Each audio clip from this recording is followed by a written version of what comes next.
as a member of the Council of Europe delegation to the election observation mission in Azerbaijan. The election itself, as has been said, took place in a restrictive political environment and under a framework that curtailed fundamental rights and freedoms. Even the nomination of candidates for the election was problematic, with the verification of candidates a cause of particular concern. During the campaign, the election lacked genuine competition, with opposition candidates failing to openly challenge and indeed actively supporting the presidential incumbent in his campaign to secure re-election. The media environment in which the election took place was highly restrictive, with large proportions of its output dominated by coverage of the incumbent, alongside the scarce opportunities offered to other candidates.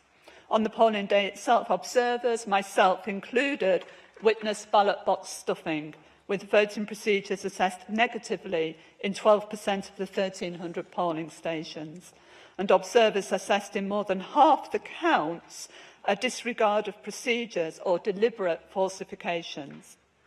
Indeed, the initial findings and preliminary conclusions established by ODIHR painted an accurate picture of the election, highlighting these and many other concerns.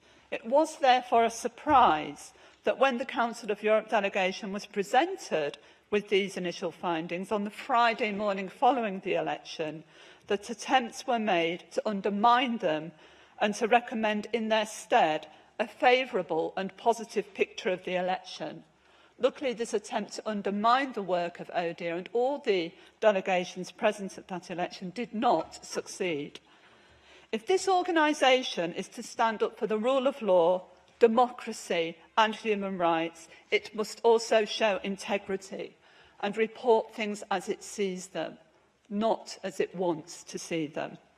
It must be allowed to report in a fair and factual manner and must always shine a light on any abuses, corruption or malpractices it witnesses in a democratic process. To do otherwise brings this organisation into disrepute, and rightly so. And I conclude by saying that it would be also entirely wrong and against the founding principles of this Council. Thank you very much.